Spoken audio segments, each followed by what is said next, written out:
The day of my engagement party was just moments away from the vow exchange when it happened. In a synchronized wave of digital light, every guest's phone screen illuminated with a video. The video showed my illegitimate half-brother in a very intimate situation with my fiancée. The ceremony came to an abrupt and silent halt. From my position on the stage, I saw my half-brother's smug grin in the crowd, and I let out a long, quiet sigh that was mistaken for shock. I mouthed 2 words to him across the room. Close one, a very close one. I had almost married the Morrison family's problem child. Engagement parties for the wealthy are always drawn out, complicated affairs. I had been moved around like a showpiece for hours. And now, finally, it was the moment we were meant to exchange our marriage certificates. And now, Mr. Vance, you may exchange vows with the love of your life, the officiant's cheerful voice announced to the assembled guests. Standing on the raised platform, I casually glanced at the time. It was right around when Daniel's people were scheduled to make their move. As if on cue, just as the flower girl was handing me the certificate, a wave of shocked gasps and confused murmurs spread through the crowd below. What is this? This can't be real, can it? I never realized the Morrison girl was so unrestrained. It looks like she wants to be with both of them. Well, isn't this fitting? Daniel was the one who was supposed to be with her from the start. Who knows what kind of dirty tricks Alexander pulled to get the engagement in the first place? Now the 2 of them can finally be together. Exactly. Look how pale she is. She must be furious about Alexander's scheming. Listening to the whispers rising from behind me, I watched as Mr. and Mrs. Morrison's polite, practiced smiles began to falter. Their personal assistant hurried over, handing them a phone to show them what everyone else was seeing. I glanced in their direction from a distance. It wasn't the first time I had seen the video, but the sordid images on the screen still felt like a physical blow. He wanted to see me lose my mind? Fine. I would give him a performance he wouldn't forget. My insanity would be a calculated act, but his suffering would be entirely, devastatingly real. I shot a quick look at Daniel, who was grinning with triumph in the crowd. After mouthing one last thing to him, I unleashed a controlled fury. I stormed off the stage and snatched the phone directly from Mrs. Morrison's hand. She was so caught off guard that she couldn't stop me. I fixed my gaze on the phone's screen for a long moment before slowly looking up at Chloe, making sure my eyes were wide with manufactured shock. And my fingers trembled convincingly, as if I were unable to form a single word. Putting on a show of struggling to contain my rage, I crumpled the marriage certificate in my fist and strode toward the front row corner where my dear brother, Daniel, was seated. I delivered 2 sharp slaps across his face, the sound echoing slightly in the stunned silence. Then I grabbed his jaw, forcing it open, and stuffed the crumpled ball of paper into his mouth. "Since you're so willing to debase yourself for my fiancé," I said, my voice low but carrying, "how could I, as your older brother, not help you achieve your goals?" Before Daniel could even spit out the paper, my expression turned cold and detached. I let out a humorless laugh. I had no idea Miss Morrison had such hobbies. I can't say I approve of them. I'll be taking my leave now. With that, I ripped the lavalier microphone from my suit jacket, tore off the boutonniere, and walked out of the venue without looking back. Everyone seemed to be frozen by my performance. They didn't seem to snap out of their shock until I was already out the door. By the time they rushed outside to try and speak with me, all they received was a face full of exhaust as my friend Leo deliberately spun the tires before speeding away. As the bright red supercar raced down the road on the outskirts of the city, I was already busy on my phone. I sent the video to every gossip blog and clickbait news account I could find. By the time we pulled into the driveway of Leo's villa, the story was already beginning to explode across social media. I kept refreshing the page, watching the view count on the topic skyrocket. I could feel my expression twisting into an excited, distorted grin. Beside me, Leo swallowed hard. "Alex, man, you need to calm down," he said, a worried look on his face. "You're kind of scaring me right now." I took a deep breath and forced a smile for him. "Sorry, I'm just a little too excited." After reassuring Leo, my eyes returned to my phone screen. "Go ahead and marry Daniel," I muttered to myself. "I can't wait." Then I turned off my phone, went into one of Leo's guest rooms, and fell into a deep sleep. After sleeping for what felt like a full day and a night, I finally turned my phone back on. A flood of missed call notifications immediately populated the screen, a clear testament to someone's powerless rage. The phone had barely been on for a minute before it started ringing again. With Leo watching curiously from across the room, I answered. My mother's furious voice exploded from the speaker. "Alexander Vance, you have a lot of nerve. Walking out of such an important event like that? Get your ass back here right now. Who do you think you are, ditching the Morrison wedding?" I looked up at a picture frame I had recently placed on a nearby desk and laughed softly. "You have to be kidding me. Your precious younger son was the one who sent a video of himself with his future sister-in-law to every single guest. I just saw the video and was so overcome with grief that I collapsed. From what I can see, the story is spreading pretty widely. Shouldn't you be helping your favorite son instead of wasting your time calling the bastard you left to rot?" I heard the sound of something heavy crashing to the floor on her end of the line, but I ignored her tantrum. "As far as I know, Mr. Morrison is the one in charge of their family, right? I heard he smashed a wine glass right at Daniel's feet. It seems he wasn't too pleased with his new prospective son-in-law, was he?" The line went silent, and I hung up. According to the informant I had left at the party, Mr. and Mrs. Morrison's faces were as dark as thunder when they left, and they didn't spare Chloe a single glance. Chloe, who had lived a charmed life until that moment, had no idea how to handle the situation and just stood frozen on the stage. It was the officiant I had hired who had to scramble to smooth things over and bring the ceremony to a close. A perfectly good high society engagement party had ended as a complete farce. While the guests didn't say anything directly to the Morrisons' faces, their hushed whispers as they departed made their opinions perfectly clear. And when the whole fiasco was finally over, Chloe actually left with her arm linked through Daniel's, getting into the same car. Seeing my expression begin to twist again, Leo popped a grape into my mouth. "What if the Morrisons find out you were the one who leaked the video?" I swallowed the grape. "They won't. I wasn't the one who sent it. I just gave my dear brother a little nudge." Leo paused for a second. Then he understood. He handed the entire fruit platter to me. "That's my Alex. So smart. Here's your reward." I didn't say anything else, just looked down at my phone, watching the trending topics about the scandal already starting to disappear. It seemed the Morrisons still cared enough about their daughter to clean up her mess, even after a disaster like this. But a scandal of this magnitude is like tire tracks in the snow. Unless another blizzard comes, you can't cover them up completely. What's done is done. It always leaves a mark. In my hazy memory, my father was once a world-famous jewelry designer. The Vance family had been in the business for generations. Although they had faced many setbacks, and by my father's generation only he and a few elderly uncles were left, Vance-designed jewelry was still renowned. For many high society events, wearing a Vance piece was your ticket in.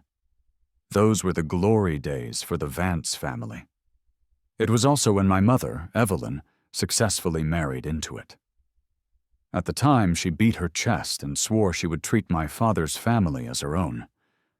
But as soon as my father and his uncles passed away, and the family business fell into her hands, it immediately went into decline. How could a vain, superficial woman obsessed with fame and fortune ever have the skill to run a family business built on generations of design artistry?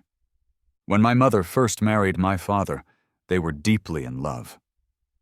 The family elders were all lifelong craftsmen with simple minds. In her 3rd year of marriage, Evelyn took a lover and had my brother, Daniel. On my 15th birthday, I didn't get to see my father one last time. When I received the call and rushed to the hospital, Daniel threw a tantrum and physically held me up at the entrance, drawing a crowd that blocked my way. I kept trying to explain the urgency, but because of Daniel's crying and screaming, the onlookers wouldn't let me pass. I even knelt on the ground and begged them, pleading to let me go see my father, but they wouldn't budge. By the time the police arrived and finally cleared a path for me, I sprinted to the hospital room only to find that my father had closed his eyes for the last time just a minute earlier. Evelyn stood off to the side. When I confronted her, she simply picked up Daniel and said flatly, "Daniel didn't mean it. You're the older brother. Don't be so petty." My hands and feet went cold as I held my father's still warm hand. While I was handling the funeral arrangements alone, she moved her lover into our home and started playing the part of the glamorous family matriarch. At first, the man wanted to kick me out of the house, but Evelyn still had some sense back then. She wasn't a complete fool yet. She realized that kicking out the legitimate Vance heir right after taking over would create a huge scandal, so she sent me to study abroad as a pretense.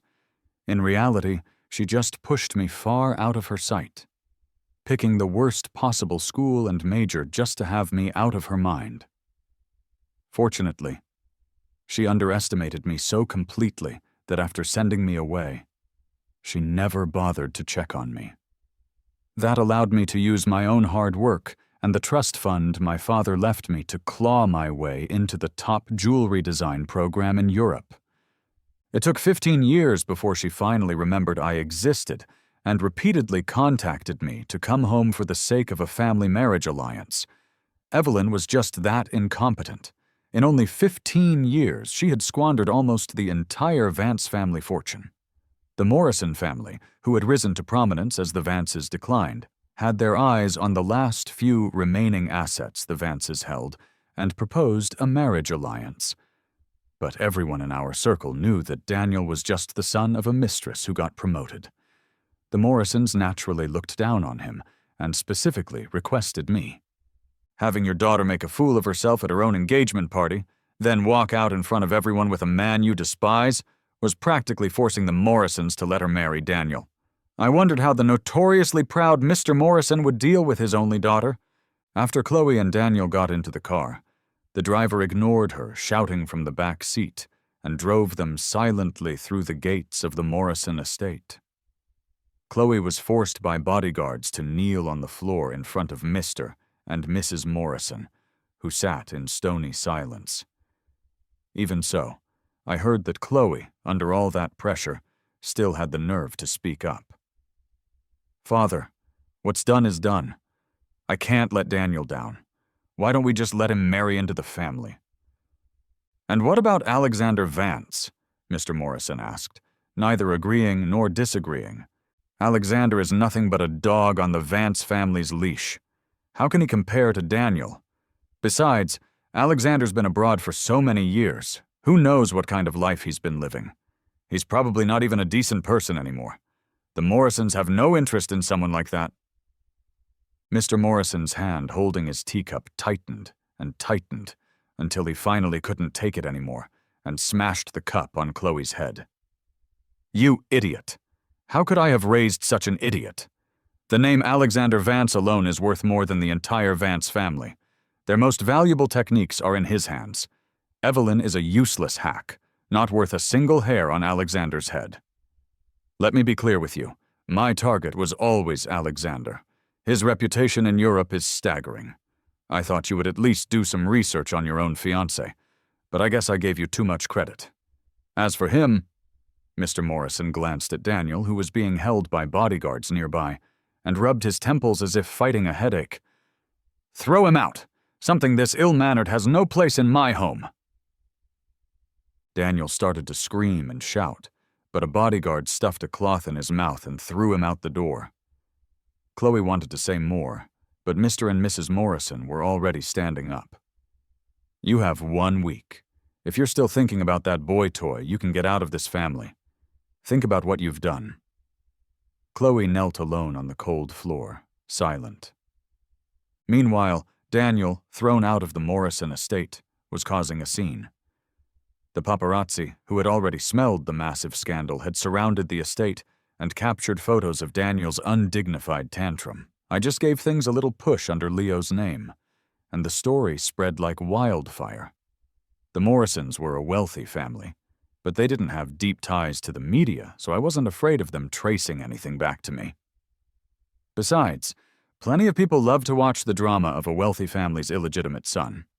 While I was away in Europe, Evelyn had genuinely doted on her son. Many of the Vance family's jewelry designs were released under Daniel's name. They weren't his work, of course, but it was the path Evelyn was paving for him. To take over the family business, Daniel inevitably had to make public appearances. Even though Evelyn used her power to shower him with accolades, Daniel's shallow knowledge and ignorance would occasionally slip through the cracks. Usually, Evelyn was there to clean up his messes, and onlookers, wary of the Vance family's power, were reluctant to dig deeper. But now, with such a huge scandal breaking, some curious people would naturally start paying attention. Daniel would post videos online and was often invited to shows, but his lack of substance had already drawn skepticism. People were already quietly questioning whether the designs credited to him were actually his. But these were just minor suspicions. To snatch the Vance family back from Evelyn, I needed to do more. I had underestimated Chloe's feelings for Daniel. A week after the disastrous party, the Morrisons released a statement saying that the marriage alliance with the Vance family would still proceed. The stars of this new alliance were none other than the protagonists of the recent scandal. Daniel was probably still dreaming of marrying into a wealthy family. After all, everyone knew that Mr. Morrison had been injured saving his wife years ago, and could only have one child, Chloe. But what many couldn't understand was why a powerful family like the Morrisons would let a tainted heir take over their vast empire. I suppose my dear ally had already found a way to make contact with the Morrisons. I wondered, was this socialite, so lost in her so-called love, ready for her fate as a disposable pawn? At that thought, I pulled out my phone and texted a question mark to an unsaved number. A period came back almost instantly. I turned off the screen. The show was about to begin. The Morrisons, ever concerned with their reputation, spent a fortune to scrub all the videos of Chloe and Daniel from the internet. When I got the news, Leo handed me a bank card. "We agreed, 50-50. This is your half, you can't say no." I casually tossed the card aside and reached for the fruit platter Leo was holding. Leo snatched the platter back, shielding it with his arm. "Don't worry, it's already taken care of." Stretching, I washed up and headed back to the small apartment I'd bought in the city.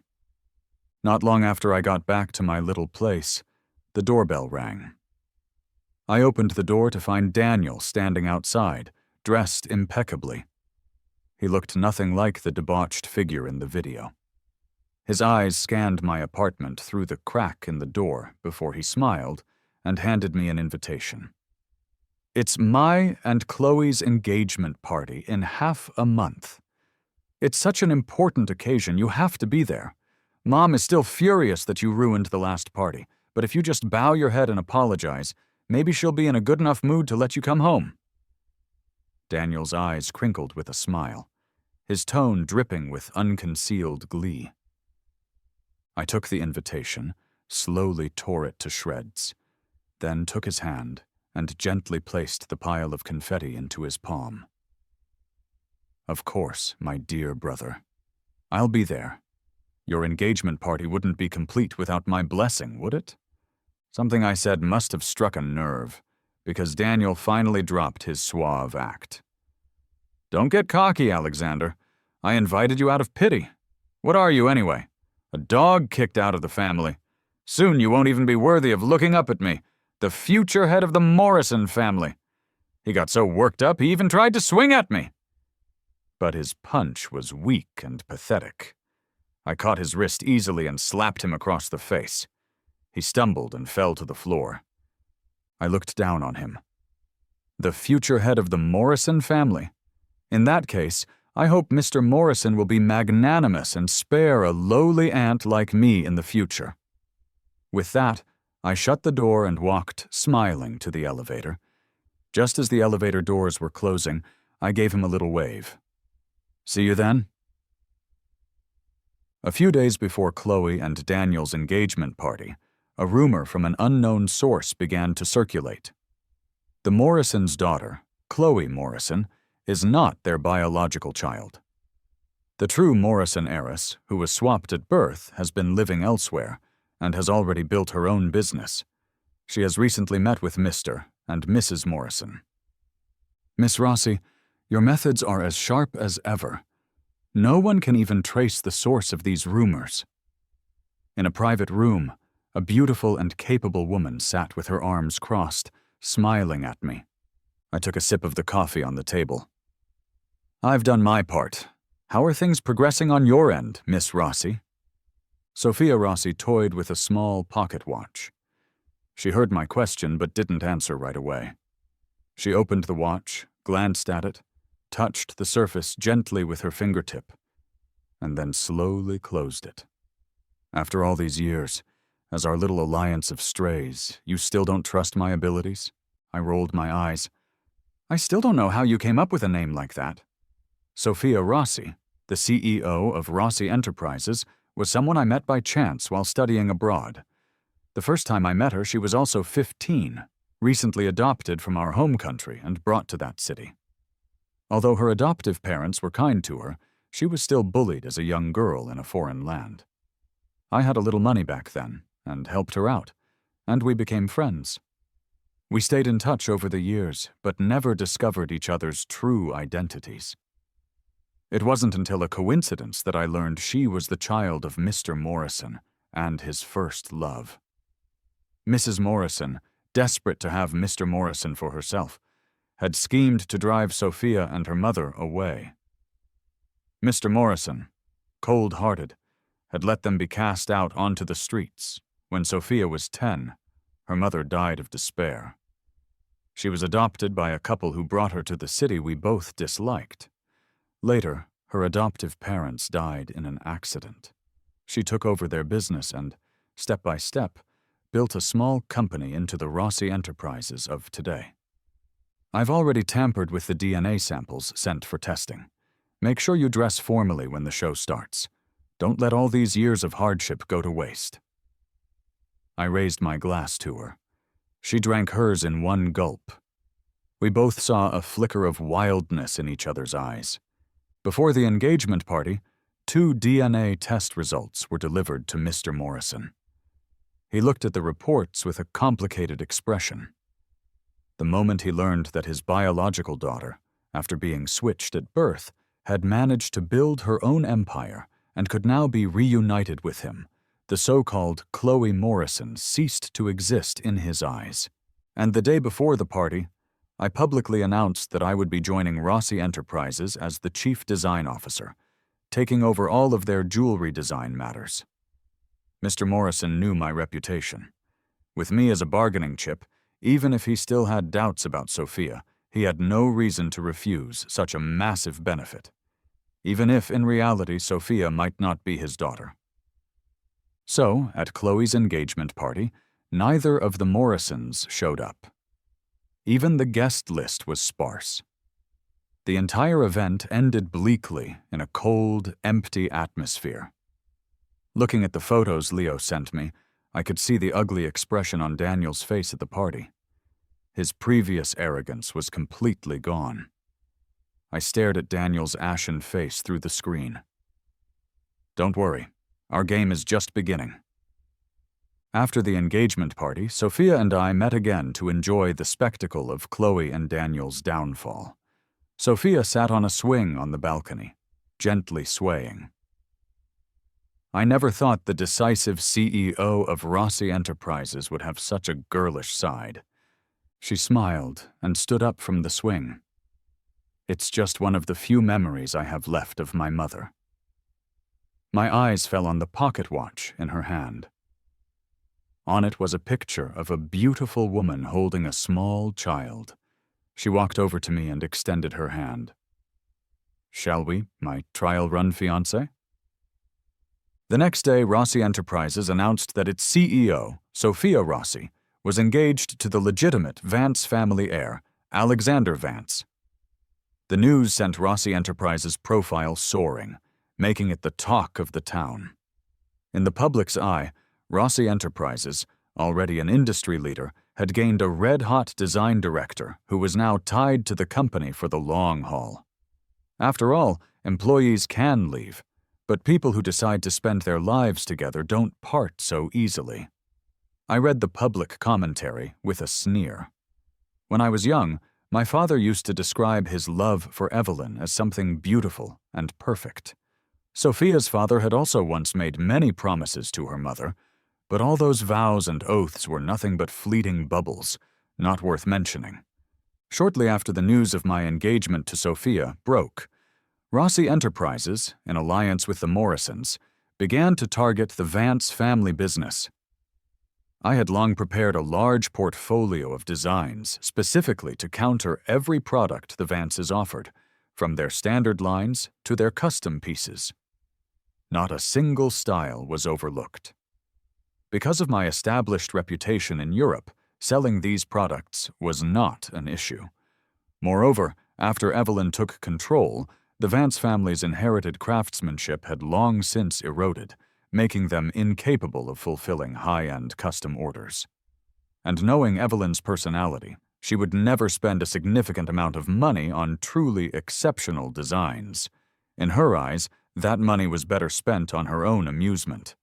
As the Vance family's market share was rapidly shrinking, concrete proof that Daniel had stolen others' designs and framed them appeared online, with victims even coming forward to speak out.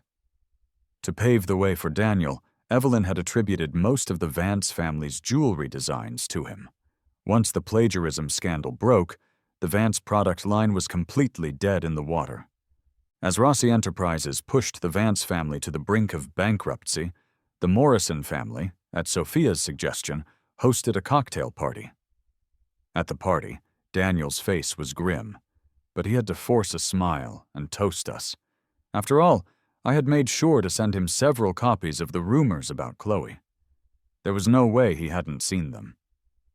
I looked him up and down and spoke with a smile. "You look tired lately, little brother. Pale, too. Are things at the Morrison estate not going so well?" Daniel didn't respond, but his already dark expression grew even gloomier. Of course, his life with the Morrisons was terrible. Even though he was engaged to Chloe, in Mr. Morrison's eyes, Chloe was nothing but a second-rate daughter, the bastard child his wife had from a previous affair. He naturally wouldn't show her any kindness. Furthermore, the scandal from Chloe's original engagement party with me, though gradually covered up, was still used by rival families to mock the Morrisons. Now, the nearly bankrupt Vance family couldn't offer Daniel any support. Instead, they constantly pressured him to ask the Morrisons for financial aid. Of course, he couldn't get a single cent from them. After all, the Morrisons had a hand in the Vance family's current predicament. I offered my arm, and Sophia elegantly took it. "By the way, you must come to my and Sophia's wedding soon. Seeing your face there will make my own wedding feel complete." Sophia gave them a slight nod, but her dismissive attitude made Chloe's face change as well. However, wary of Sophia's status, Chloe didn't dare say anything. Seeing her restrained expression, I knew she was still unaware of the rumors spreading like wildfire outside her bubble. It made sense. The arrogant Chloe never had many true friends. Now everyone was just waiting to watch her downfall. So, of course, no one would tell her the truth. Smiling and waving at Chloe, Sophia and I moved on to greet other guests, not sparing them another glance. After the party, Rossi Enterprises intensified its assault on the Vance family. My phone rang incessantly with calls from Evelyn, undoubtedly begging for mercy, but I couldn't be bothered to answer. I got a new number, left my old phone charging in my small apartment, and paid it no more mind. Unable to reach me, Evelyn could only continue to pressure Daniel. Daniel, with no other choice, had to ask Chloe for help, but to his surprise, while Chloe appeared glamorous, she had very few assets of her own. Although she truly cared for Daniel and gave him what little she had left, it was a drop in the bucket compared to the massive deficit of the Vance family. Daniel kept asking for more money, but Chloe truly had nothing left to give. Even a deeply loved person becomes tiresome when they make endless demands, especially when those demands are impossible to meet. Chloe's attitude toward Daniel worsened, and their relationship became a ticking time bomb, waiting to explode. Since they had already come this far, I saw no reason not to give them a little push. Sophia signaled to Mr. Morrison her willingness to officially rejoin the family. Overjoyed, Mr. Morrison immediately began planning a banquet. During this time, several victims suddenly released a joint statement claiming to be Morrison Group employees. They alleged that Chloe had used her status as the Morrison heiress to coerce them into sexual relations, threatening their jobs to keep them silent. Some of them had even become pregnant with Chloe's children, but Chloe had disgustedly declared that such children were unworthy of the Morrison name and had them forcibly aborted. The news sent the Morrison Group's stock price plummeting. Mr. Morrison had Chloe dragged back to the family estate overnight, and how did I know all this so clearly? Because when the secretary reported it to Mr. Morrison, Sophia and I were sitting right across from him. When Chloe was dragged in and thrown onto the floor, I stood up and looked at her quietly. "Well, if it isn't the great Miss Morrison, I never knew you were such a scumbag. No wonder you and my brother got along so well. You're drawn to each other," I scoffed. Chloe looked up and met my gaze. "Alexander Vance? What are you doing here?" I smiled, walked over to Sophia, and clapped her on the shoulder. "You haven't heard? This is your older sister. Your identities were swapped at birth. Now Sophia is the true Morrison heiress, and you, Chloe, are just the bastard who usurped her place." Hearing my words, Chloe began to struggle wildly on the floor. "Impossible! I'm the Morrison heiress! Who the hell is Sophia Rossi? Impossible! Absolutely impossible!" Mr. Morrison walked over with a smile and took Sophia's hand. He glanced with disgust at the pathetic figure of Chloe on the floor, the custom watch I had recently given him gleaming on his wrist. Truly worthy of being my son-in-law. Such brilliant talent. He looked at me, his eyes filled with satisfaction. After that initial glance, he didn't spare Chloe another look. When the pointless conversation finally ended, Chloe struggled to her knees and looked at Mr. Morrison. "Dad?" At her voice, Mr. Morrison finally looked at her a second time. He sneered. "Chloe, I originally thought that since I raised you for so many years, even a dog would inspire some affection. If you had behaved, I had enough spare cash to support you for life. But not only did you ruin my family's reputation to marry that boy toy, you also brought this shame upon the Morrison name." As he spoke, Mr. Morrison's eyes grew colder and colder. "Throw her out. I'll tell the world you died in a street racing accident abroad. I no longer have a daughter." A couple of bodyguards walked over, roughly hoisted Chloe up, and carried her out the door. Throughout it all, Mr. Morrison chatted and laughed with us as if the person being dragged away was some insignificant object, not the daughter he had raised for over 20 years. It was true what they say about these wealthy families. Profit is all that matters. So-called affection is just material for idle gossip. After being thrown out of the Morrison estate, Chloe vanished without a trace. After the banquet, Sophia officially took her place in the Morrison family, merging her Rossi Enterprises into the Morrison Group. The return of the true Morrison heiress, bringing with her a company of comparable size, generated massive attention. The Morrison Group's stock price soared, not only covering the losses Chloe had caused, but also triggering a significant rally. Perhaps because of the immense profit Sophia brought, or perhaps due to some sense of guilt, Mr. Morrison handed over the chairmanship of the Morrison Group to her. In truth, it didn't matter much to us. During the period of instability at the Morrison Group, Sophia and I had already secretly acquired a large number of their shares. Even if Mr. Morrison hadn't handed it over, it would have only been a matter of time before the company fell into our hands anyway. Under Sophia's management, the Morrison Group's stock climbed steadily. Even the board members who had initially been skeptical of her leadership came to accept her. To celebrate the recent expansion of the company, Sophia decided to host a party at the old Morrison estate, inviting business partners. Mr. Morrison naturally had no reason to object. While sending out the invitations, I noticed we were one short. Without a word, I took the invitation meant for Leo and wrote a different name on it. The party was a great success. Between intentional and unintentional toasts, Mr. Morrison drank too much. I gestured to a bodyguard in the distance, and one of them approached. "Sir is drunk. Please take him to rest." The man nodded and helped Mr. Morrison to his room. Sophia and I continued to mingle with the guests until a scream echoed through the hall. Mr. Morrison's secretary stumbled out of his room, followed by a blood-soaked, crazed-looking Chloe. Who would have thought that the spoiled socialite, so absorbed in her life of pleasure, would plant her own people around her father? You have to hand it to the rich. They are all more cunning than the next. During the party, the head of the Morrison family, Mr. Morrison, was stabbed dozens of times and died from his injuries. The murderer was none other than his recently disowned daughter, Chloe. After she was subdued, it was discovered that she was suffering from a drug-induced psychosis. And when the police searched the premises, they found Mrs. Morrison in the basement, her limbs broken, drooling and staring blankly at the ceiling. After Sophia and I finished our interviews, the lead detective sighed heavily, but said nothing. The evidence showed that the person who had attacked Mrs. Morrison was none other than Mr. Morrison himself, in an act of love turned to hate. The turmoil caused by the deaths of the three Morrisons was quickly suppressed by Sophia.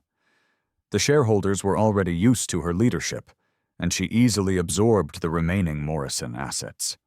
The day she fully took over the Morrison legacy, Sophia looked at me. "Is it time?" Let's begin. Rossi Enterprises had already driven the Vance family into bankruptcy. As we had agreed, Sophia would help me buy it. Although I had enough assets to do it myself, I would need money for other things later. It was better to save where I could. After Chloe was kicked out, Daniel had also cut ties with her and returned to the Vance family.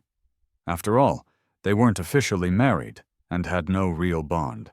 Once the Vance family went bankrupt, Evelyn, who had always played the doting mother to Daniel, showed her true colors and began to beat and curse him. With some subtle nudging, Evelyn started drinking heavily.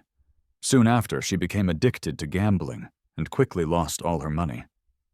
At this point, the money from the acquisition of the Vance family assets came through. Evelyn went on a gambling spree, convinced she would win it all back. But the house always wins. Soon, Evelyn had lost her entire share. Because she had personally transferred a large number of shares to Daniel, she knew he still had a considerable amount of money. When she went to demand money from him, she found him in the middle of packing his bags, ready to run. Seeing this, Evelyn flew into a rage and slapped Daniel twice.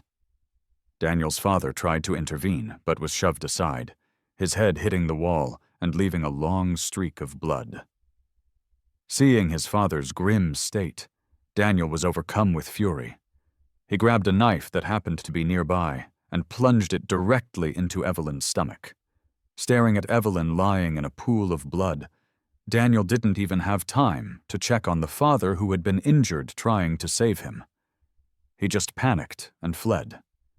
But he was covered in blood and was quickly spotted, restrained, and reported to the police. When the police arrived, they found the two bodies in the pool of blood. Realizing Evelyn was still barely alive, they quickly administered first aid and rushed her to the hospital. From a building across the street, I stared intently at the departing ambulance. Sophia reached out and covered my eyes. "Don't look." I calmed myself. "Later, put those two useless husks together, and make sure you hire a few capable people."